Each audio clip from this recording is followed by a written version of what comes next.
دلہن کے جوڑے میں سجی سنوری میں بے انتہا خوش تھی۔ میری شادی ایک انتہائی خوبصورت جوان مرد سے ہوئی تھی جسے دیکھ کر میرا پورا خاندان اش اش کر اٹھا تھا کہ ہماری بانوں کے تو نصیب ہی کھل گئے ہیں۔ ایسا خوبصورت دلہا پورے خاندان میں کسی کو نہیں ملا، اور پھر میں خود بھی تو بہت خوبصورت اور پڑھی لکھی تھی، اسی لیے شاید میرے نصیب میں ایسا ہی مرد آیا تھا۔ کچھ میرے ماں باپ کی دعائیں اور ان کی نیکیاں تھیں کہ بہت اچھی جگہ میرا رشتہ ہوا، اور ان لوگوں نے بغیر کسی جہیز کے مجھے رخصت کروا لیا۔ شوہر کے کمرے میں بیٹھی میں اپنی آنکھیں پھیلائے ادھر ادھر دیکھ رہی تھی۔ ہر چیز بڑی عالیشان تھی، فرنیچر سے لے کر پردوں تک۔ میرے شوہر نے ہر چیز میں میری پسند کو مقدم رکھا تھا، کیونکہ مجھے ہر چیز اپنی پسند کی ہی نظر آ رہی تھی۔ میری ساس نے مجھ سے ہر چیز میں میری رائے مانگی تھی اور کہا تھا کہ میرا خرم چاہتا ہے کہ ہر چیز میری ہونے والی بیوی کی مرضی کی ہو، اور اب یہاں آ کر مجھے ان کی بات پر یقین بھی آ گیا تھا۔ میں تو واقعی ہی خوش قسمت تھی کہ میری ساس اور شوہر دونوں ہی مجھے بہت چاہتے تھے۔ کچھ دیر گزری تو میرے کمرے میں میرے شوہر کے بڑے بھائی کی بیوہ آ گئی، جو کچھ سالوں پہلے ہی بیوہ ہوئی تھی اور اسی گھر کا حصہ تھیں۔ وہ مجھے دیکھ کر مسکرائیں، میرے پاس بیٹھ گئیں، کہنے لگیں، بانو، تمہیں کسی بھی چیز کی ضرورت ہو تو بلا جھجک مجھے کہہ سکتی ہو، میں ہمیشہ تمہارے ساتھ ہوں۔ ان کے انداز میں اتنی محبت تھی کہ میں مسکرا دی تھی۔ پھر میں نے غور سے انہیں دیکھا۔ خوبصورت سادہ چہرہ، سادے سے لباس میں سر سے دوپٹہ اوڑھے وہ بہت ہی معصوم اور پیاری نظر آ رہی تھیں۔ میں نے بے اختیار ان کی تعریف کی اور کہا، لبنہ بھابھی، آپ بہت خوبصورت لگ رہی ہیں، سادگی میں بھی غضب ڈھاتی ہیں۔ میری بات سن کر ان کے چہرے پر دھیمی سی مسکراہٹ آ گئی۔ پھر وہ کہنے لگیں کہ پیاری تو تم بھی بہت ہو، بس میری دعا ہے کہ تمہارے ساتھ کبھی کچھ برا نہ ہو۔ لبنہ بھابھی کی بات سن کر میں ایک دم حیران رہ گئی کہ وہ کیا کہنا چاہ رہی ہیں، لیکن اس سے پہلے کہ میں کچھ پوچھتی، کمرے کے دروازے پر دستک ہوئی اور وہ فوراً ہی میرے پاس سے اٹھ کر کھڑی ہو گئیں۔ میرے شوہر داؤد کمرے میں داخل ہوئے تو وہ عجیب نظروں سے داؤد کو دیکھتی کمرے سے باہر چلی گئیں۔ داؤد نے ایک کمرے کا دروازہ بند کیا، کچھ دیر خاموشی سے میرے پاس بیٹھے رہے، پھر میرا گھونگھٹ اٹھایا اور ان کے چہرے پر مسکراہٹ آ گئی۔ میں نے آپ کے بارے میں جیسا سنا تھا آپ کو اس سے بھی بڑھ کر پایا ہے۔ داؤد کی بات سن کر میں شرما گئی۔ داؤد نے مجھے منہ دکھائی کا تحفہ دیا اور پھر میرا ہاتھ پکڑ لیا، کہنے لگا، میں چاہتا ہوں کہ زندگی میں آپ ہر معاملے میں میرا ساتھ دیں اور ہمیشہ مجھے سمجھیں، میرے گھر والوں کا خیال رکھیں اور لبنہ کی عزت کریں، کیونکہ وہ میرے لیے قابل احترام ہے۔ داؤد کی بات پر میں نے فوراً مسکرا کر حامی بھر لی۔ پھر داؤد نے آہستگی سے میرے دوپٹے کی پینوں کو نکالتے مجھے دوپٹے سے آزاد کروایا اور میرے گلے کا ہار کھولتے جیسے ہی میرے نزدیک ہوئے، اچانک ہی بہت تیز آواز میں گھر میں شور ہونے لگا۔ داؤد گھبرا کر پیچھے ہوئے اور پھر بنا کچھ کہے کمرے سے باہر نکل گئے۔ گھبرا تو میں بھی گئی تھی، کیونکہ میری ساس کی آوازیں میرے کانوں میں آ رہی تھیں، وہ چلا رہی تھی جیسے کچھ برا ہوا ہو۔ مجھے سمجھ نہیں آ رہا تھا میں کمرے سے باہر جاؤں یا کمرے میں بیٹھی رہوں۔ میں نئی نویلی دلہن تھی، باہر گھر میں کچھ خاندان والے اور مہمان بھی تھے۔ میرا کمرے سے باہر جانا مجھے کچھ عجیب سا بھی لگ رہا تھا، لیکن تجسس اور پریشانی بھی تھی۔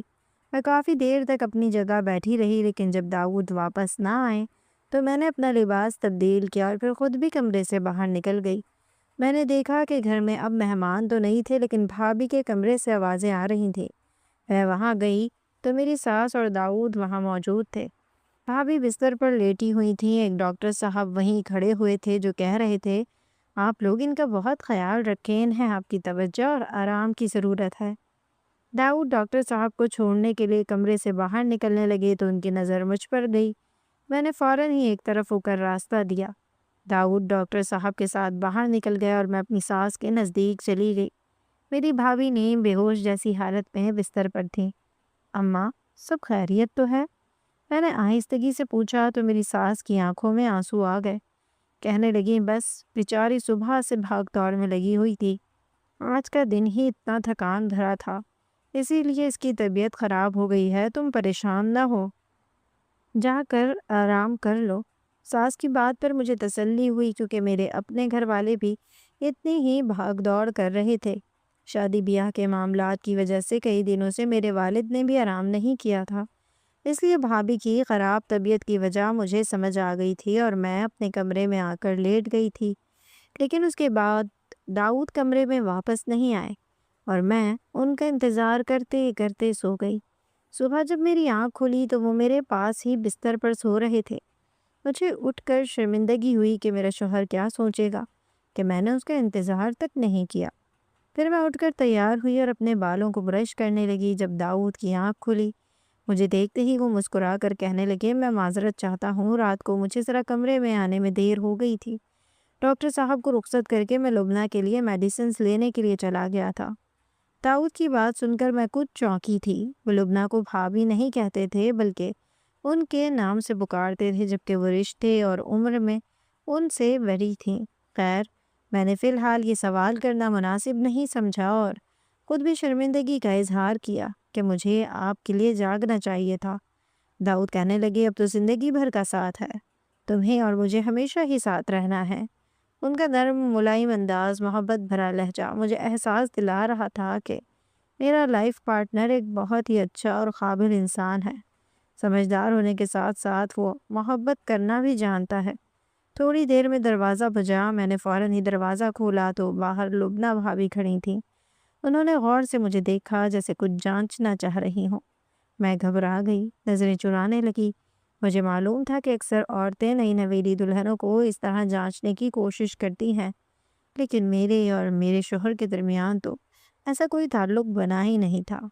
انہوں نے میرے بالوں سے ٹپکتا پانی دیکھا اور پھر وہ آہستگی سے کہنے لگی، مجھے معاف کر دو، میری وجہ سے رات تم لوگوں کو بھی پریشانی ہوئی۔ اماں نے بتایا کہ داؤد اور تم دونوں ہی بہت پریشان ہو گئے تھے۔ دراصل تھکن کی وجہ سے شاید میری طبیعت خراب ہوئی۔ میں نے فوراً ہی ان کا ہاتھ پکڑ لیا۔ ایسی کوئی بات نہیں ہے لبنہ بھابھی، میں سمجھ سکتی ہوں آپ گھر میں اکیلی کام کرنے والی ہیں، اب اماں کی بھی عمر ہو گئی ہے، یقیناً ساری بھاگ دوڑ آپ کے ہی ہاتھ میں ہوگی۔ جبھی تھکن سے ایسا حال ہو گیا ہے، آپ آج سارا دن آرام کریے گا، کل پھر ولیمہ ہے تو سارا دن پھر کام کاج رہے گا۔ میں آپ کے ساتھ سارے کاموں میں مدد کرواؤں گی۔ میں نے بھی خلوص سے ان سے بات کی تو وہ مسکرا دیں۔ چلو میرے ساتھ، ناشتہ لگا دیا ہے، داؤد آ جائے گا۔ وہ مجھے لے کر ڈائننگ ٹیبل پر پہنچ گئی تھی اور اپنے ساتھ ہی بٹھا لیا تھا۔ میں داؤد کے ساتھ ناشتہ کرنا چاہتی تھی لیکن ان کی محبت دیکھ کر کچھ نہ کہہ سکی اور لبنہ بھابھی کے برابر ہی بیٹھ گئی۔ تھوڑی دیر بعد داؤد بھی آ کر سامنے بیٹھ گئے تھے، مگر وہ بالکل خاموشی سے ناشتہ کر رہے تھے۔ انہوں نے نظر اٹھا کر بھی میری طرف نہیں دیکھا تھا۔ ناشتے کے بعد جب میں کمرے میں آئی تو میں نے بے اختیار ہی پوچھ لیا، آپ مجھ سے ناراض ہیں کیا؟ پتہ نہیں کیوں مجھے ایسا لگا جیسے انہوں نے ناشتے کی ٹیبل پر مجھے اگنور کیا ہو۔ میری بات سن کر داؤد نے مجھے اپنے پاس بٹھا لیا اور کہنے لگے، دیکھو، گھر میں لبنہ بھی رہتی ہے، میں نہیں چاہتا کہ ہماری کسی بھی حرکت کی وجہ سے اسے یہ احساس ہو کہ وہ اکیلی ہے۔ بھائی کے جانے کے بعد لبنہ نے بہت مشکل وقت دیکھا ہے۔ وہ جوانی میں بیوہ ہو گئی اور اس کے بعد سے اسی گھر میں ہے تاکہ اماں کو اکیلا پن یا تنہائی محسوس نہ ہو۔ وہ چاہتی تو اماں کو چھوڑ کر بھی جا سکتی تھی، لیکن لبنہ نے واپس جانے کی بجائے اماں کا دل لگانا مناسب سمجھا۔ ہم سب تو چاہتے تھے کہ وہ اپنے گھر چلی جائے لیکن وہ نہیں گئی۔ اب اگر وہ یہاں ہے تو ہمیں اس کے سامنے اپنے رشتے کو لے کر احتیاط کرنی چاہیے۔ ہمارے کسی بھی عمل سے لبنہ کی دل آزاری نہیں ہونی چاہیے۔ ڈھکے چھپے لفظوں میں داؤد نے جو بات مجھے سمجھائی تھی وہ کافی معقول اور مناسب تھی اور مجھے اچھی طریقے سے سمجھ بھی آ گئی تھی، اور مجھے خوشی ہوئی تھی کہ میرے شوہر کو چھوٹی چھوٹی باتوں کا بھی بہت خیال ہے۔ میں نے فوراً کہا، میں اب آپ کی بات سمجھ گئی ہوں، آپ کو میری طرف سے کبھی پریشانی نہیں ہوگی۔ میری بات سن کر ان کے چہرے پر اطمینان کی جھلک آ گئی تھی۔ پھر میری بہن اور بھابھی مجھے لینے کے لیے آئے تو میں اپنی ساس اور لبنہ بھابھی سے مل کر ان کے ساتھ رخصت ہو گئی۔ مجھے شام کو داؤد نے واپس لینے آنا تھا۔ اپنے گھر جا کر مجھے ایک الگ ہی خوشی ہو رہی تھی، جیسے میں دوبارہ سے اپنی دنیا میں واپس لوٹی ہوں۔ میری بہن اور بھابھی مجھ سے پوچھ رہی تھی کہ سسرال میں سب کیسے ہیں، لبنہ بھابھی کیسی ہیں، کوئی پریشانی تو نہیں ہوئی؟ اور میں بس انہیں جواب دیتے جا رہی تھی۔ میں نے رات والی لبنہ بھابھی کی بے ہوشی کے بارے میں بھی بتایا تھا، جسے سن کر میرے گھر والے بھی فکر مند ہو گئے تھے۔ لبنہ بھابھی کو لے کر سبھی تھوڑے حساس تھے، کیونکہ سب کو ہی معلوم تھا کہ وہ 19 سال کی عمر میں ہی بیوہ ہو گئی تھیں۔ ان کے شوہر جو داؤد کے بڑے بھائی تھے، وہ ایک ایکسیڈنٹ میں اس دنیا سے چلے گئے، اور اب لبنہ بھابھی 25 سال کی تھی۔ اس کے باوجود بھی وہ اپنے شوہر کے گھر میں ہی تھی۔ انہیں اپنے شوہر کا گھر چھوڑنا گوارا نہیں تھا، اور پھر تھوڑا عرصہ سمجھانے کے بعد سب نے انہیں ان کے حال پر چھوڑ دیا تھا۔ ایسے میں وہ پوری طرح داؤد اور میری ساس کی ذمہ داری تھی۔ میں نے اپنے گھر میں بہت اچھا وقت گزارا۔ شام کو جب داؤد مجھے لینے آئے تو وہ تنہا نہیں تھے، بلکہ لبنہ بھابھی بھی ساتھ تھیں۔ انہیں دیکھ کر میں چونک گئی، کیونکہ میں نے سوچا تھا کہ داؤد مجھے لینے آئیں گے تو پھر ان کے ساتھ گھومنے پھرنے جاؤں گی، تھوڑا انجوائے کروں گی، پھر گھر جاؤں گی۔ لیکن لبنہ بھابھی کو دیکھ کر میرے ارادوں پر پانی پھرا تھا۔ وہ مسکرا کر مجھے گلے سے لگا کر کہنے لگیں کہ داؤد مجھے زبردستی لے کر آ گیا ہے۔ میں نے کہا بھی تھا کہ میرا کیا کام ہے۔ اگر وہ کہنے لگا کہ آپ اکیلی گھر میں کیا کریں گی، چلے میرے ساتھ، تھوڑی طبیعت بہل جائے گی۔ لبنہ بھابھی کی بات پر میں بس مسکرا کر رہ گئی۔ پھر ہم نے ڈنر کیا، اور جب گھر سے باہر نکلے تو میرا دل چاہا کہ میں داؤد سے کہوں کہ ہم کسی آئس کریم پارلر چلتے ہیں، تھوڑی دیر انجوائے کرتے ہیں، لیکن پچھلی سیٹ پر بیٹھی لبنہ بھابھی کو دیکھ کر میں خاموش ہو گئی۔ جب ہم گھر واپس لوٹے تو میری ساس نے مسکرا کر میرا استقبال کیا، پھر کہنے لگیں اب تم آرام کر لو، کل ولیمے کی تقریب کی وجہ سے ویسے بھی بہت مصروف دن گزرے گا۔ ساس کی بات پر میں سر ہلا کر اپنے کمرے میں آئی تو داؤد بھی میرے پیچھے ہی آ گئے۔ کمرہ تھوڑا بکھرا ہوا تھا، میں نے کمرہ سمیٹا، کپڑے چینج کیے، بستر پر لیٹنے لگی تو داؤد میرے نزدیک ہی بیٹھ گئے، میرا ہاتھ پکڑ کر میری چوڑیوں سے کھیلتے ہوئے مجھ سے سارے دن کے بارے میں پوچھنے لگے۔ میں انہیں اپنی اور اپنی بہن کی باتیں بتانے لگی، اور پھر ساتھ ہی میں نے کہا آپ لبنہ بھابھی کو ساتھ کیوں لائے تھے؟ میرا ارادہ تھا کہ ہم باہر گھومنے جاتے۔ میری بات سن کر وہ ایک دم چپ ہو گئے، پھر کہنے لگے میں نے تمہیں بتایا تھا نا کہ بھائی کے جانے کے بعد وہ بالکل تنہا ہو گئی ہیں، اس لیے میں انہیں اپنے ساتھ لے آیا۔ مجھے نہیں پتا تھا کہ تمہیں برا لگے گا۔ میں گڑبڑا گئی اور کہا نہیں، مجھے برا نہیں لگا، میں بس آپ کے ساتھ کچھ وقت گزارنا چاہتی تھی۔ بات کرتے کرتے انہوں نے آہستگی سے مجھے اپنے قریب کیا ہی تھا کہ اچانک زوردار آواز آئی تھی، جیسے کچھ ٹوٹ کر گرا ہو۔ داؤد فوراً ہی گھبرا کر کمرے سے باہر نکلے تھے، اور میں بھی ان کے پیچھے پیچھے ہی باہر آئی تھی، اور یہ دیکھ کر ہم دونوں پریشان ہوئے کہ لبنہ بھابھی باورچی خانے کے فرش پر ڈھیر پڑی تھیں، اور دودھ کا گلاس ٹوٹ کر چکنا چور ہو چکا تھا۔ ہر طرف دودھ ہی دودھ پھیلا ہوا تھا۔ داؤد لبنہ بھابھی کو دیکھنے کے لیے قریب گئے تو ان کے پاؤں میں بھی کانچ کا ٹکڑا چھپ گیا۔ ان کے پاؤں سے خون رسنے لگا، جسے دیکھ کر میں خوفزدہ ہو گئی۔ اتنے میں میری ساس بھی اپنے کمرے سے نکل کر آ گئی تھی۔ پھر بڑی مشکل سے داؤد نے لبنہ بھابھی کو اپنے بازو میں اٹھا کر ان کے کمرے میں پہنچایا تھا۔ میں نے کچن کا فرش صاف کیا، کانچ سمیٹی۔ داؤد کے پاؤں کا خون میری ساس نے پٹی لگا کر روک دیا تھا۔ سب لبنہ بھابھی کو ہوش دلانے کی کوشش کر رہے تھے، لیکن انہیں ہوش نہیں آیا۔ داؤد کہنے لگے اماں، ڈاکٹر صاحب کا فون نہیں مل رہا ہے، میں لبنہ کو ہاسپٹل لے جاتا ہوں۔ میری ساس نے فوراً حامی بھری اور کہنے لگی ٹھیک ہے، میں ساتھ چلتی ہوں۔ میں نے کہا اماں میں چلی جاتی ہوں، آپ پریشان نہ ہوں، آپ کی بھی طبیعت ٹھیک نہیں ہے۔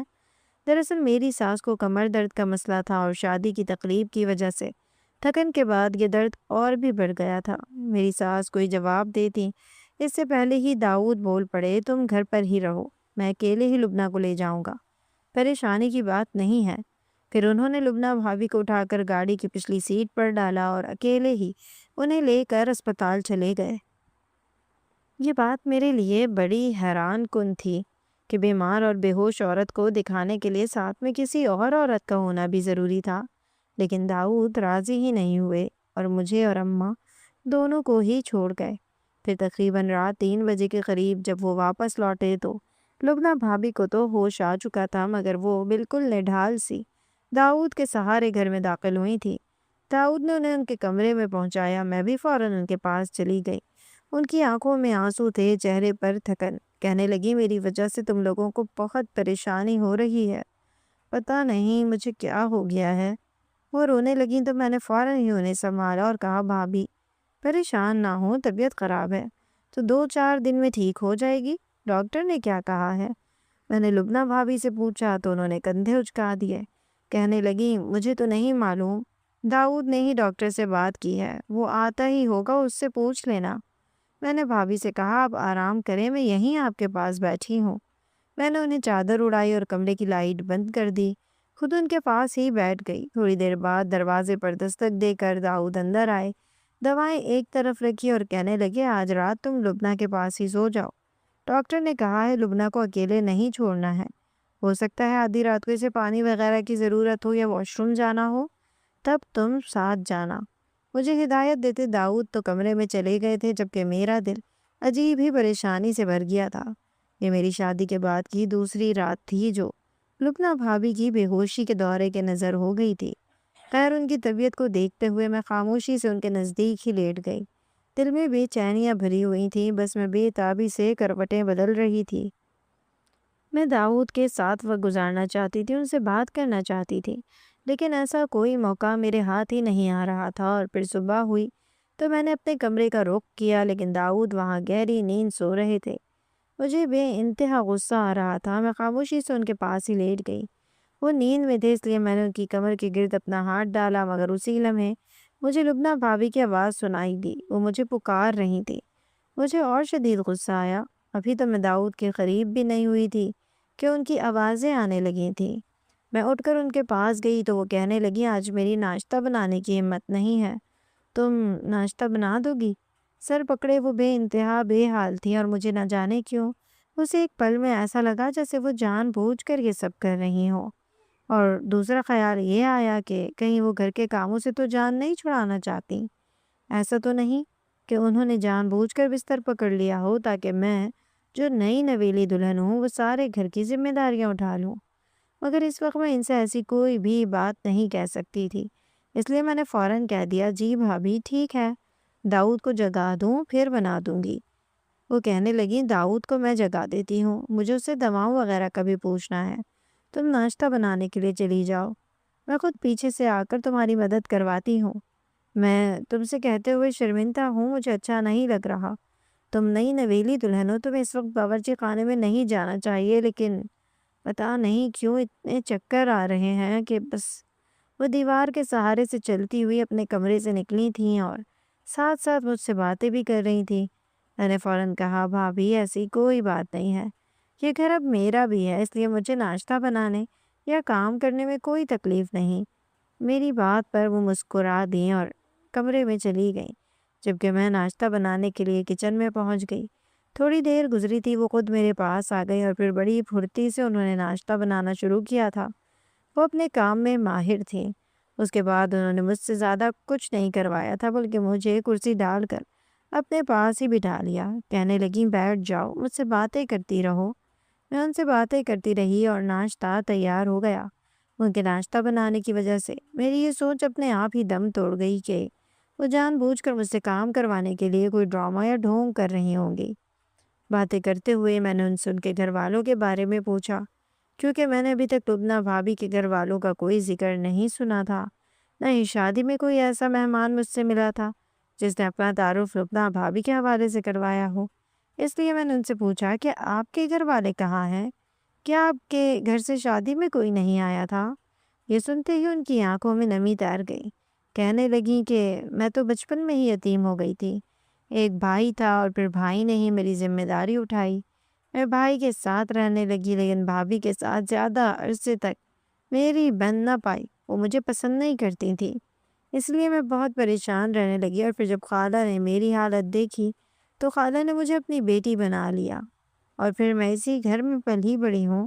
شمشاد، داؤد اور میں ایک ساتھ ہی کھیل کود کر بڑے ہوئے، اور پھر خالہ نے میری شادی خود ہی شمشاد سے کروا دی، اس لیے داؤد مجھے بھابھی بھی نہیں کہتا، کیونکہ ہم نے بچپن ساتھ گزارا ہے، تو اس کے لیے میں صرف لبنہ ہوں۔ یہ کہہ کر وہ مسکرائیں تو یہ گتھی بھی سلجھ گئی کہ میرا شوہر اپنی بھابھی کو بھابھی کیوں نہیں کہتا۔ پھر وہ بتانے لگیں کہ شمشاد بھائی کے انتقال کے بعد ان کے بھائی بھابھی کافی دفعہ انہیں لینے کے لیے آئے، لیکن وہ نہیں گئی، کیونکہ جب پہلے ان کی بھابھی نے انہیں برداشت نہیں کیا تو ایک بیوہ نند کو وہ کیسے رکھ لیتی۔ وہ بتانے لگیں کہ بھائی کی زبردستی پر بھابھی آئی تھیں، لیکن میں نے خود انکار کر دیا، اور پھر مجھے خالہ کا بھی خیال تھا۔ گھر میں کوئی لڑکی نہیں تھی جو گھر داری دیکھتی، خالہ کی بیمار رہتی ہیں، اس لیے میں ان کا خیال رکھنے لگی۔ نہ بھابھی کی باتیں ختم ہوئیں جب تک ہم نے ڈائننگ ٹیبل پر ناشتہ لگا دیا تھا۔ داؤد بھی اٹھ کر آ چکے تھے اور میری ساس بھی۔ ایک بار پھر میں لبنہ بھابھی کے ساتھ بیٹھی ناشتہ کر رہی تھی اور داؤد نے نظر اٹھا کر بھی میری طرف نہیں دیکھا تھا۔ پھر ناشتے کے بعد وہ کسی ضروری کام سے باہر چلے گئے، کیونکہ ولیمے کی تقریب کافی بڑی منعقد کی گئی تھی اور انہیں اس کے لیے تیاریاں کرنی تھی۔ میں ساری رات جاگتی رہی تھی، اسی لیے سونے کے لیے کمرے میں چلی گئی اور گھر کا کام بھابھی نے سنبھال لیا۔ ان کی طبیعت کافی بہتر تھی، مجھے بھی سکون تھا۔ پھر دوپہر کو میں پارلر گئی، تیار ہوئی، اور رات کو میرا بہت ہی بڑا شاندار ولیمہ ہوا۔ میں اور داؤد ایک ساتھ کھڑے چاند سورج کی جوڑی لگ رہے تھے۔ جس نے ہمیں دیکھا وہ دیکھتا ہی رہ گیا۔ لبنہ بھابھی نے سادہ سا گلابی رنگ کا جوڑا پہنا تھا، ہلکا سا تیار ہوئی تھی اور ایک کونے میں خاموشی سے بیٹھی ہوئی تھی۔ جب میں نے دیکھا کہ وہ زیادہ لوگوں میں گھل مل نہیں رہی تو میں خود ہی ان کے پاس چلی گئی۔ کیا ہوا ہے بھابھی، آپ ایسے کیوں بیٹھی ہیں؟ میں نے لبنہ بھابھی کو شانے سے پکڑ کر ہلایا تو وہ چونک گئیں، مجھے دیکھنے لگیں، اور اس پر مجھے احساس ہوا جیسے ان کی آنکھوں میں آنسو تھے۔ بھابھی سب خیریت تو ہے؟ میں فوراً ان کے برابر میں بیٹھ گئی۔ وہ کہنے لگی، ہاں بس شمشاد کی یاد آ رہی تھی۔ ان کی بات پر مجھے افسوس ہوا کہ میں نے ان کا خیال کیوں نہیں کیا۔ میں نے فوراً ان کا ہاتھ تھام لیا۔ بھابھی میں سمجھ سکتی ہوں آپ کی تکلیف، لیکن اگر آپ اٹھیں گی، گھومیں گی، پھریں گی تو آپ کا دل بہل جائے گا۔ چلیں میرے ساتھ اسٹیج پر، تھوڑی سی تصویر کھنچواتے ہیں نا، فوٹوگرافر بھی آیا ہوا ہے۔ میں زبردستی ان کا ہاتھ پکڑ کر انہیں اسٹیج پر لائی تو داؤد کے چہرے کا رنگ بدل گیا اور پھر وہ نظریں پھیر کر کھڑے ہو گئے۔ میں نے ایک لمحے میں ہی ان کا یہ ری ایکشن محسوس کیا تھا اور یہ بات مجھے عجیب بھی لگی تھی۔ پھر میں نے بھابھی کے ساتھ تھوڑی سی تصویریں کھنچوائیں اور اس کے بعد وہ اسٹیج سے اتر کر چلی گئیں۔ ان کے جاتے ہی داؤد مجھے کہنے لگے، تم لبنہ کو اسٹیج پر کیوں لے کر آئیں؟ یہ سن کر میں حیران ہوئی اور کہا کہ وہ تنہائی میں بیٹھ کر آنسو بہا رہی تھیں، اس لیے میں نے سوچا کہ ان کا دل بہل جائے گا۔ داؤد نے نفی میں سر ہلایا، کہنے لگے، اس کی کوئی ضرورت نہیں تھی، تمہارا اور میرا اکیلے کا فوٹو سیشن ہو رہا ہے، تم زبردستی لبنہ کو اٹھا کر یہاں لے آئی۔ داؤد کی بات مجھے بہت عجیب سی لگی۔ ایک طرف وہ لبنہ کا خیال رکھنے کی تاکید کرتے تھے اور دوسری طرف ایسی عجیب و غریب بات کر رہے تھے۔ باقی کی ساری تقریب میں نے اپنے گھر والوں کے ساتھ ہنستے بولتے گزاری تھی۔ پھر رات کو ہم جب واپس لوٹے تو میں بے انتہا تھک چکی تھی۔ میں نے سیدھے کمرے کا رخ کیا، اپنا بھاری بھرکم جوڑا اتار کر ایک طرف ڈالا، زیور اتارا اور سکون سے پاؤں لمبے کر کے سیدھے بستر پر لیٹ گئی۔ ایسا لگ رہا تھا جیسے پاؤں درد سے ٹوٹ جائیں گے، کیونکہ کئی گھنٹوں کا ولیمہ اور ہم نے سارا وقت اسٹیج پر کھڑے رہ کر ہی گزارا تھا۔ داؤد مجھے کہہ کر گئے تھے کہ وہ ساری چیزیں نمٹا کر کمرے میں لوٹیں گے، کیونکہ کافی ساری چیزوں کا انہوں نے انتظام کیا تھا اور اب وہ سب چیزیں حساب کتاب کے ساتھ واپس ہونی تھیں۔ اگلی صبح سے انہیں دفتر کے کچھ ضروری کام نمٹانے تھے، اس لیے وہ باہر چلے گئے اور میں لیٹ گئی۔ تھکن سے لیٹے لیٹے مجھے پھر نیند لگ گئی اور جب آدھی رات کو آنکھ کھلی تو میں حیران ہوئی، کیونکہ داؤد ابھی تک کمرے میں نہیں لوٹے تھے۔ میں نے گھڑی پر نظر ڈالی، رات کے 4 بج رہے تھے۔ میں داؤد کی تلاش میں کمرے سے باہر نکلی تو مجھے کچن سے آوازیں سنائی دینے لگیں۔ میں کچن کے دروازے پر پہنچی تو چونک گئی، کیونکہ وہ آوازیں لبنہ بھابھی اور داؤد کی تھی۔ وہ دونوں ایک دوسرے سے بات کر رہے تھے اور داؤد کہہ رہے تھے، تمہیں اسٹیج پر آنے کی کیا ضرورت تھی؟ تم میری بیوی کو منع بھی کر سکتی تھی۔ جبکہ جواب میں لبنہ بھابھی نے بس اتنا ہی کہا، میں نے تو منع کیا تھا لیکن وہ خود ہی میرے پیچھے لگ گئی اور اس لیے میں اسٹیج پر آ گئی تاکہ اسے برا نہ لگے۔ آئندہ میں تمہاری بیوی سے دور ہی رہوں گی۔ یہ کہہ کر وہ غصے سے کچن سے باہر نکلی تو ان کی نظر مجھ پر پڑی۔ وہ ایک لمحے کو ٹھٹک گئیں اور پھر اپنے کمرے کی طرف چلی گئیں۔ میں نے کچن کے اندر قدم رکھا تو داؤد پانی کا گلاس بھرتے کھڑے تھے۔ میرے قدموں کی آہٹ پر انہوں نے پلٹ کر دیکھا اور حیرت سے کہنے لگے، تم ابھی تک جاگ رہی ہو؟ میں نے ہاں میں سر ہلایا اور کہا، میں نے آپ کی اور لبنہ بھابھی کی بات سنی۔ ان کے اسٹیج پر آنے سے ایسی بھی کون سی قیامت آ گئی جو آپ نے پہلے مجھے ڈانٹا اور اب ان کے پیچھے لگ گئے؟ وہ بیچاری کیا سوچیں گی؟ کہیں ان کے دل میں یہ نہ آئی کہ وہ بیوہ ہیں تو آپ انہیں اپنی خوشیوں میں شامل نہیں کرنا چاہتے؟ داؤد نے پلٹ کر ایک گہری نظر مجھ پر ڈالی اور کہنے لگے، لبنہ کے معاملات تم مجھ پر چھوڑ دو۔ مجھے پتا ہے کہ اس گھر میں کس کے ساتھ کیسا برتاؤ کرنا ہے اور کوئی اسے بیوہ نہیں سمجھتا۔ اسے معلوم ہے اس گھر میں اور ہماری زندگیوں میں اس کا کیا مقام ہے۔ اگر اس کا کوئی مقام نہ ہوتا تو آج وہ یہاں نہیں بلکہ اپنے بھائی کے گھر ہوتی۔ میں لبنہ کی بہت عزت کرتا ہوں اور تم سے بھی یہی توقع کرتا ہوں، لیکن کچھ معاملات کے بارے میں تم کچھ نہیں جانتے، اس لیے دور رہو۔ انہوں نے کچھ عجیب و غریب انداز سے جواب دیتے کمرے کا رخ کیا تو میں بھی ان کے پیچھے پیچھے کمرے میں پہنچ گئی۔ میں آج کی رات انہیں نظر انداز نہیں کرنا چاہتی تھی۔ بڑی مشکل سے تو وہ رات کو کمرے میں آئے تھے، اب میں ان سے جھگڑا کر کے ان کا موڈ کیسے خراب کر سکتی تھی؟ اسی لیے جلدی سے میں نے انہیں پیچھے سے پکڑ لیا اور کہا، پلیز اب اس بات کو لے کر ناراض نہ ہو، ہماری شادی کے بعد یہ تیسری رات ہے اور ہم اب بھی ایک دوسرے سے دور ہیں۔ میری بات پر داؤد کے چہرے پر ہلکی سی مسکراہٹ آ گئی۔ وہ کہنے لگے کہ ہاں یہ بات تو ہے، اور اسی لیے میں تمہیں کچھ بتانا چاہتا ہوں۔ میں چاہتا ہوں آج ایک رات اور تم سکون سے سو جاؤ، کیونکہ کل دوپہر ہماری فلائٹ ہے اور ہمیں اسکردو کے لیے نکلنا ہے۔ داؤد کی بات پر میں ایک دم ہی حیران رہ گئی اور پھر میں نے دونوں ہاتھ اپنے ہاتھ پر رکھ لیا۔ آپ سچ کہہ رہے ہیں؟ ہم ہنی مون کے لیے جا رہے ہیں؟ مجھے تو جیسے یقین ہی نہیں آ رہا تھا۔ فلائٹ لینا اور پھر اسکردو جانا، مجھے کتنا شوق تھا ان سب چیزوں کا۔ داؤد کہنے لگے، ہاں میں ساری بکنگز کروا چکا ہوں، ہمیں کل نکلنا ہے، اسی لیے اب تم آرام کرو۔ داؤد کے کہنے پر میں جلدی سے سونے کے لیے لیٹ گئی اور وہ موبائل فون میں مصروف ہو گئے۔ شاید وہ باقی کی بکنگز وغیرہ دیکھ رہے تھے، اس لیے میں آرام سے سو گئی۔ اگلی صبح اٹھتے ہی ہم نے اپنا سامان پیک کیا اور جب ہم کمرے سے ناشتے کے لیے نہ نکلے تو لبنہ بھابی خود ہی ہمارے کمرے میں آ گئیں۔ کیا بات ہے، آج تم لوگ ناشتے کے لیے نہیں آئے؟ ان کا موڈ کافی ہلکا پھلکا خوشگوار تھا، آج ان کے چہرے پر بھی مسکراہٹ تھی۔ میں نے کہا، جی بھابی ہم اسکردو جا رہے ہیں اس لیے پیکنگ کر رہے ہیں، سارا سامان پیک ہو چکا ہے، بس تھوڑا بہت کچھ رہتا ہے، اس کے بعد ناشتے کے لیے آ جائیں گے، دوپہر کی فلائٹ ہے۔ میری بات سنتے ہی لبنہ بھابی کا چہرہ ایک دم پھیکا پڑ گیا، کہنے لگی، لیکن مجھے تو داؤد نے اس بارے میں کچھ بھی نہیں بتایا، میں اور اماں اکیلے کیسے رہیں گے گھر میں، کوئی مرد نہیں؟ ان کے چہرے پر پریشانی آئی اور اتنے میں داؤد واش روم سے باہر نکلے تو لبنہ بھابی کو دیکھ کر چونک گئے، پھر کہنے لگی، کیا بات ہے لبنہ، کوئی مسئلہ ہے؟ لبنہ بھابی نے انکار میں سر ہلایا اور کہنے لگی، تم لوگ اسکردو جانے والے ہو، یہ بات پہلے بتانی چاہیے تھی، میں کسی نہ کسی ملازم کا انتظام کرواتی، ایسے تو میں اور اماں بالکل اکیلے ہو جائیں گے۔ داؤد مسکرائے، کہنے لگے، چوکیدار کا انتظام میں کر چکا ہوں اور ساتھ ہی میں نے ایک کام والی بھی رکھ دی ہے، قابل بھروسہ عورت ہے، میں جانتا ہوں کہ تمہاری آج کل طبیعت ٹھیک نہیں ہے، اسی لیے اب سے وہ یہیں ہمارے گھر میں ہی رہے گی، پیچھے والا ایک کمرہ میں نے اسے دے دیا ہے، ابھی تھوڑی دیر میں ہی وہ مدد کے لیے آ جائے گی، اس کے بعد تمہیں کوئی پریشانی نہیں ہوگی۔ اماں کی 10 دن کی دوائیں میں لا چکا ہوں، اس کے علاوہ گھر میں ضرورت کا سارا سامان موجود ہے، اگر کوئی اور چیز چاہیے ہو تو آن لائن آرڈر کر کے منگوا لینا۔ داؤد نے مجھ چٹکی بجاتے ہی ان کے سارے مسئلوں کا حل سامنے رکھا اور پیکنگ میں لگ گئے۔ تھوڑی دیر بعد ہم نے اپنے بیگز بالکل فائنل کیے اور ناشتے کے لیے پہنچے تو ناشتے کی ٹیبل پر خاموشی تھی۔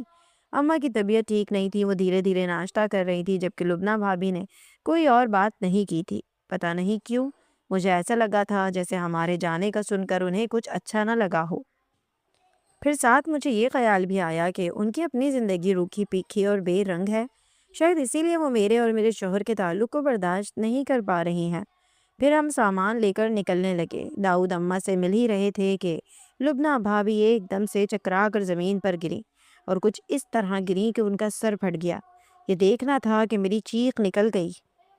داؤد کے بھی ہاتھ پاؤں پھول گئے تھے کیونکہ لبنہ بھابی کے سر سے تیزی سے خون نکل رہا تھا۔ انہوں نے لبنہ بھابی کو گاڑی میں ڈالا تو میں بھی ان کے پیچھے ہی گاڑی میں بیٹھ گئی۔ تھوڑی دیر بعد ہم ہاسپٹل میں تھے، ڈاکٹر نے ان کے سر پر ٹانکے لگائے تھے، انہیں ہوش آ گیا تھا اور ہمیں بتایا گیا تھا کہ وہ شدید ذہنی تناؤ کا شکار ہیں، جس کی وجہ سے وہ بار بار بے ہوش ہو رہی ہیں۔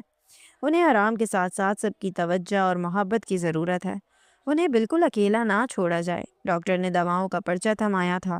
ہم لبنہ بھابی کو لے کر گھر پہنچے تھے اور اس دوران ہماری فلائٹ بھی مس ہو گئی تھی۔ لبنہ بھابی کو میں نے ان کے کمرے میں پہنچایا، وہ بری طرح رونے لگی، کہنے لگی، پتہ نہیں میرے ساتھ کیا ہو رہا ہے، مجھے تو کوئی پریشانی بھی نہیں ہے، پھر بھی میں ایسے کیسے بار بار بے ہوش ہو رہی ہوں، پہلے تو ایسا نہیں ہوتا تھا، شادی کی تیاریوں کے دنوں سے یہ مسئلہ شروع ہوا اور اب تو ایسا لگتا ہے میں ہر دوسرے دن ہی بے ہوش ہو جاتی ہوں۔ وہ اپنے آپ سے پریشان ہو رہی تھیں، جبکہ میں نے انہیں دلاسا دیا، بھابی جلدی سب کچھ ٹھیک ہو جائے گا، آپ آرام کریں، میں آپ کے لیے جوس لاتی ہوں۔ انہیں کمرے میں لٹا کر میں باہر نکلی تو داؤد اماں سے کچھ بات کر رہے تھے، کہہ رہے تھے کہ ہماری فلائٹ مس ہو گئی ہے، اب میں 4-5 دن بعد کی فلائٹ رکھواتا ہوں، جب تک کیا پتہ لبنہ کی طبیعت بہتر ہو جائے۔ مجھے تو لگتا ہے اس کا دماغی مسئلہ ہے اور کچھ نہیں۔ مجھے دیکھ کر وہ خاموش ہو گئے۔ میں نے بھی کچھ نہ کہا، جوس بنا کر لبنہ بھابھی کو دیا اور جب کمرے میں آئی تو وہ بستر پر بیٹھے میرے ہی منتظر تھے۔ کہنے لگے کہ میں نے سوچا نہیں تھا ہماری فلائٹ مس ہو جائے گی، میں شرمندہ ہوں، لیکن تم فکر نہ کرو، میں 1 ہفتے بعد کی فلائٹ بک کروا چکا ہوں، آج نہیں تو 1 ہفتے بعد ہی صحیح۔ میں بھی جانتی تھی کہ اس سب میں میرے شوہر کی کوئی غلطی نہیں تھی، اس لیے میں نے مسکراہٹ چہرے پر سجا لی، حالانکہ دل تو میرا بھی بہت اداس تھا، مگر میں ان کے سامنے یہ بات ظاہر نہیں کرنا چاہتی تھی۔ ہم 1 ہفتے بعد چلے جائیں گے، ویسے بھی آپ نے ہی تو کہا تھا زندگی بھر کا ساتھ ہے۔ میں نے ان کے کاندھے پر سر ٹکایا تو وہ خود ہی میرے بالوں میں ہاتھ پھیرنے لگے۔ تم بہت ہی اچھی اور سمجھدار ہو، اماں نے تمہارے بارے میں ہر بات سچ ہی بتائی تھی۔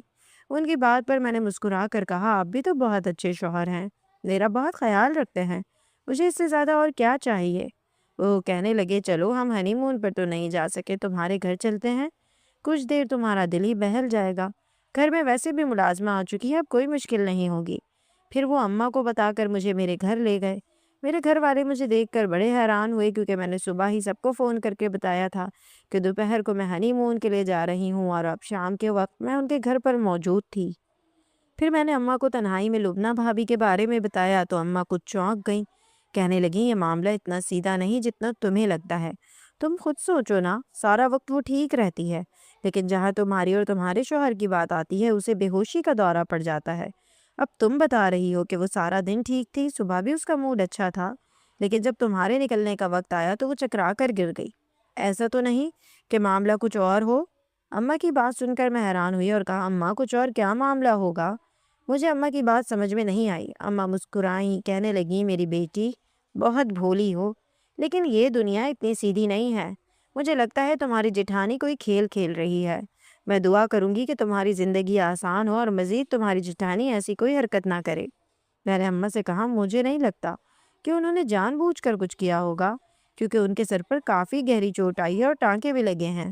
اماں ہنس کر بولنے لگی، کبھی کبھی انسان بہت کچھ ایسا بھی کر جاتا ہے جس سے بظاہر اسے نقصان ہوتا ہے، لیکن اس میں کہیں نہ کہیں اس کا کوئی مفاد ہوتا ہے۔ میں یہ نہیں کہوں گی کہ لبنہ غلط ہے، لیکن اتنا ضرور کہوں گی کہ تم ہوش کے ناخن لو اور اپنی آنکھیں کھلی رکھو، اس سے پہلے کہ تمہیں کوئی نقصان ہو جائے۔ اماں کی بات کو میں نے گرہ میں باندھ لیا اور پھر رات کو جب واپس داؤد کے ساتھ گھر لوٹی تو میں نے لبنہ بھابھی کو بے چینی سے لاؤنج میں ٹہلتے ہوئے پایا۔ ہمیں دیکھتے ہی وہ پوچھنے لگی، اتنی دیر سے گھر کیوں لوٹے ہو، کہاں رہ گئے تھے؟ ان کا انداز ایسا تھا جیسے وہ بہت زیادہ بے چین ہو رہی ہوں۔ میں نے تو کچھ نہ کہا، البتہ داؤد کہنے لگے، کوئی کام تھا کیا لبنہ؟ لبنہ بھابھی گڑبڑا گئی، نفی میں سر ہلایا، کہنے لگی، نہیں، بس رات بہت ہو رہی تھی، مجھے گھبراہٹ ہونے لگی، اماں سو گئی تھی، میں نے سوچا کہ کچھ دیر تمہاری بیوی کے ساتھ گزار لوں گی، لیکن تم لوگ واپس ہی نہیں آ رہے تھے، اس لیے میں انتظار کرنے لگی۔ لبنہ بھابھی نے گھما پھرا کر بات بنائی اور مجھے ایسا محسوس ہوا جیسے یہ سب کچھ انہوں نے جھوٹ کہا ہو۔ داؤد کمرے میں چلے گئے اور میں لبنہ بھابھی کے پاس بیٹھ گئی۔ وہ زبردستی مجھ سے یہاں وہاں کی باتیں، ادھر ادھر کے قصے کرتی رہیں اور میں ترچھی نظروں سے گھڑی کو دیکھنے لگی۔ گھڑی نے 11 کے بعد 12 اور پھر 1 بجائے تھے، لیکن لبنہ بھابھی تو میری جان ہی نہیں چھوڑ رہی تھی۔ ایسا لگتا تھا جیسے مجھے ساری رات یہیں بٹھا کر رکھیں گی، اس لیے میں نے جان بوجھ کر جمائی لی اور ان سے سونے کی اجازت مانگی تو وہ کہنے لگی، میرے کمرے میں سو جاؤ، مجھے اکیلے بالکل نیند نہیں آ رہی، پتہ نہیں کیوں میرا دم گھٹ رہا ہے۔ اچانک ہی وہ گہرے گہرے سانس لینے لگی اور پھر مجبوراً میں ان کے ساتھ ان کے کمرے میں جا کر سو گئی، اور ہماری شادی کے بعد کی یہ والی رات بھی ایسے ہی گزر گئی۔ اگلی صبح جب میں کمرے میں گئی تو داؤد جاگ رہے تھے، موبائل فون پر مصروف تھے۔ مجھے دیکھ کر کہنے لگے، رات تم لبنہ کے ساتھ سو گئیں؟ میں انتظار کرتا رہا۔ میں ان کے قریب ہی بیٹھ گئی اور کہا، مجھے لگتا ہے لبنہ بھابھی ہمیں کبھی ایک نہیں ہونے دیں گی۔ جب سے ہماری شادی ہوئی ہے وہ کوئی نہ کوئی ایسی حرکت کر ہی دیتی ہیں کہ جس کی وجہ سے میں آپ کے قریب نہیں ہو پاتی۔ میں نے دل کی بات اپنے شوہر کے آگے رکھی تھی اور ان کے چہرے کے رنگ بدل گئے تھے۔ کہنے لگے، ایسی فضول باتیں مت سوچا کرو، اس کی طبیعت ٹھیک نہیں ہے، اور کچھ نہیں۔ وہ اٹھ کر کمرے سے نکل گئے اور میں سمجھ نہیں پائی کہ میرے شوہر کا مزاج اس معاملے کو لے کر اتنا عجیب کیوں ہے۔ ویسے ہمیشہ وہ لبنہ بھابھی کی طرف داری کرتے، لیکن خود سے انہیں کچھ بھی کہہ دیتے تھے۔ داؤد نے واپس اپنی نوکری جوائن کر لی اور میں لبنہ بھابھی کے ساتھ گھرداری میں مصروف ہو گئی۔ ملازمہ بھی ہمارے ساتھ ساتھ رہنے لگی تھی، وہ کافی اچھی اور نیک عورت تھی، میری اس سے دوستی ہوئی تو میں نے اس سے باتوں باتوں میں یہ بات کہی کہ مجھے لگتا ہے لبنہ بھابھی کو مجھ سے کوئی مسئلہ ہے۔ پہلے تو وہ چپ ہو گئی، پھر کہنے لگی جی میں نے بھی محسوس کیا ہے، جب بھی صاحب جی گھر آتے ہیں یا آپ اور صاحب جی بات کرتے ہیں تو وہ بے چین سی ہو جاتی ہیں۔ مجھے بھی کچھ عجیب سی لگی تھی یہ بات، لیکن اب میں نے آپ سے کہی نہیں۔ میری ملازمہ نے جب یہ بات مجھ سے کہی تو مجھے اماں والی بات یاد آ گئی، اور میں نے اپنی ملازمہ سے کہا آج رات کو کیا تم میری ایک مدد کرو گی؟ وہ میری بات سن کر چونک گئی، کہنے لگی بی بی جی بتائیں کیا بات ہے؟ میں نے اسے کہا تم میرے کپڑے پہن کر میرے کمرے میں بیٹھ جاؤ، داؤد جب رات کو گھر آئیں گے تب تم کمرے میں ہی رہنا، اور میں کسی نہ کسی طرح لبنہ بھابھی کے کمرے میں چھپ جاؤں گی۔ میں دیکھنا چاہتی ہوں کہ انہیں کیسے پتہ چلتا ہے کہ میں اپنے شوہر کے نزدیک ہوں یا میرا شوہر میرے قریب آنا چاہتا ہے، کیونکہ جیسے ہی ہم ایک دوسرے کے نزدیک ہوتے ہیں تو لبنہ بھابھی کو بے ہوشی کا دورہ پڑ جاتا ہے۔ پہلے تو میں سمجھتی تھی کہ یہ اتفاقی بات ہے، لیکن اب مجھے لگتا ہے کہ وہ جان بوجھ کر کچھ کرتی ہیں۔ میری بات سن کر ملازمہ گھبرا گئی، کہنے لگی صاحب جی کو پتہ چل گیا کہ میں آپ کی جگہ پر موجود ہوں تو وہ میری جان لے لیں گے، اور میں بھلا آپ کے بیڈ روم میں آپ کی جگہ کیسے لے سکتی ہوں؟ اس کی بات سن کر میں ہنسی اور کہا کہ شادی کو ہفتہ پورا ہونے والا ہے، اس ایک ہفتے میں میرا شوہر کبھی میرے نزدیک نہیں آ سکا، کیونکہ لبنہ بھابھی نے ہمیشہ کوئی تماشا کھڑا کیا۔ ہم ہنی مون پر بھی نہیں جا سکے، اسی لیے مجھے یقین ہے کہ میرا شوہر تمہارے قریب بھی نہیں آ سکے گا، اور یہی سچ جاننے کے لیے تو میں لبنہ بھابھی کے کمرے میں چھپوں گی۔ میرے بہت منانے پر ملازمہ راضی ہو گئی۔ میرے شوہر نے مجھے بتایا تھا کہ وہ رات دیر سے لوٹیں گے، اس لیے میں ملازمہ کے ساتھ اس کے کوارٹر میں گئی، وہاں ہم نے اپنے لباس تبدیل کیے۔ میں نے ملازمہ کا لباس پہن لیا، ملازمہ نے میرا، اور پھر میں نے اسے دوپٹہ اس طرح اڑایا کہ اس کا منہ چھپ گیا، اور وہ کمرے میں جا کر بیٹھ گئی، جبکہ میں انتظار کرنے لگی کہ موقع ملے اور میں لبنہ بھابھی کے کمرے میں جاؤں۔ تھوڑی دیر بعد لبنہ بھابھی اپنے کمرے سے نکل کر کسی کام سے اماں کے کمرے کی طرف گئیں، تو میں ان کے کمرے میں جا کر چھپ گئی۔ ساتھ ہی میں نے اپنے موبائل فون پر ریکارڈنگ بھی آن کر دی تھی۔ میں ہر چیز ریکارڈ کرنا چاہتی تھی تاکہ اگر کوئی بھی ایسی ویسی بات ہو تو میرے پاس ثبوت موجود ہوں۔ تھوڑی دیر بعد لبنہ بھابھی کمرے میں آ کر بیٹھ گئیں اور اپنے فون پر اسکرولنگ کرنے لگی۔ آدھا گھنٹہ سانس روکے ایسے ہی گزر گیا تھا۔ پھر آدھے گھنٹے بعد داؤد کی گاڑی کی آواز آئی تو لبنہ بھابھی چونک کر اپنی جگہ سے اٹھی، تیزی سے کھڑکی میں جا کر داؤد کی گاڑی کو دیکھنے لگیں۔ داؤد شاید گھر میں داخل ہو گئے تھے، اسی لیے وہ جلے پاؤں کی بلی کی طرح ہی کمرے میں یہاں وہاں ٹہلنے لگی، اور جب کچھ دیر گزر گئی تو انہوں نے کمرے میں لگی پینٹنگ کو ہلکا سا دیوار پر سے سرکایا، اور اس کے بعد یہ دیکھ کر میرے ہوش اڑ گئے کہ اس پینٹنگ کے نیچے ایک سوراخ تھا جس سے وہ بآسانی ہمارے کمرے میں جھانک سکتے تھے۔ اور پھر بہت سوچنے پر مجھے یاد آیا کہ میرے کمرے میں اس دیوار پر ایک شیشہ لگا ہوا تھا، جو بظاہر تو شیشہ تھا لیکن وہ کسی گلاس جیسا تھا، شاید کیونکہ لبنہ بھابھی کو میرے کمرے کا منظر نظر آ رہا تھا۔ جب انہوں نے دیکھا کہ داؤد میرے یعنی ملازمہ کے قریب ہو رہے ہیں تو انہوں نے فوراً ہی ایک کانچ کا واز اٹھا کر زور سے زمین پر دے مارا، جس کی آواز سارے گھر میں گونجی تھی، اور اس کے بعد وہ اسی واز کے پاس نیچے لیٹ گئیں، اپنے ہاتھ پاؤں ٹیڑھے کی اور آنکھیں بند کر لی، بالکل ایسے جیسے وہ بے ہوش ہو چکی ہوں۔ واز ٹوٹنے کی آواز پر داؤد دوڑتے ہوئے آئے تھے۔ جب انہوں نے دیکھا کہ لبنہ بھابھی زمین پر پڑی ہوئی ہیں تو انہوں نے لبنہ بھابھی کو بازوں میں اٹھا کر بستر پر لٹایا اور انہیں ہوش دلانے لگے۔ اتنے میں پردے کے پیچھے سے نکل کر سامنے آئی، اور داؤد کے پیچھے سے ملازمہ بھی اندر آ گئی۔ داؤد نے حیرت سے پہلے تو ہم دونوں کو دیکھا اور پھر لبنہ بھابھی کو۔ اتنی دیر میں ہوش آ گیا تھا۔ میری ساس بھی اس وقت تک کمرے میں آ گئی تھیں۔ لبنہ بھابھی اٹھ کر بیٹھ گئی تھی اور میرے شوہر اور ساس میری اور ملازمہ کی طرف دیکھ رہے تھے۔ یہ سب کیا ہے؟ تم یہاں ہو تو کمرے میں یہ ملازمہ تھی کیا؟ یہ کیا چکر ہے؟ داؤد ایک دم ہی غصے میں آ گئے تھے، جبکہ میں تو خود اب تک حیران پریشان تھی۔ میں نے اپنا موبائل داؤد کے آگے کر دیا اور ویڈیو چلا دی۔ وہ خاموشی سے ویڈیو دیکھتے رہے اور اس کے بعد ان کے چہرے پر سخت برہمی آ گئی۔ انہوں نے وہ ویڈیو لبنہ کے آگے کی اور کہنے لگیں یہ کیا تماشا ہے؟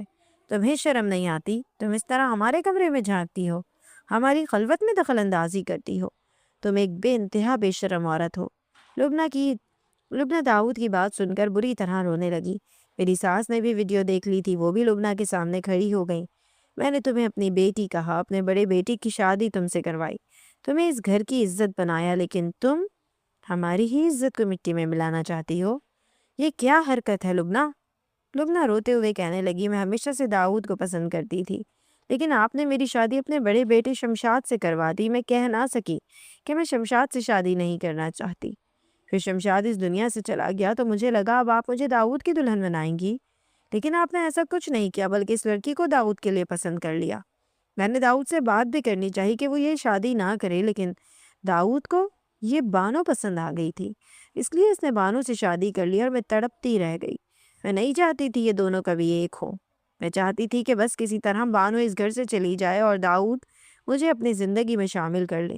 اسی لیے میں نے ان دونوں پر نظر رکھنی شروع کر دی تھی۔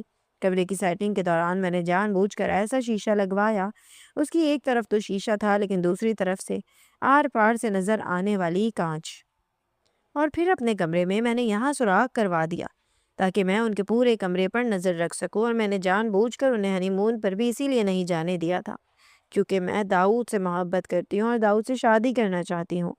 لبنہ نے دل کی بات کھل کر بیان کی تھی اور میں ہکا بکا رہ گئی تھی، جبکہ داؤد غصے سے کہہ رہے تھے، میں نے تمہیں صاف لفظوں میں کہا تھا کہ میں نہ ہی تمہیں پسند کرتا ہوں نہ ہی تم سے شادی کا خواہش مند ہوں۔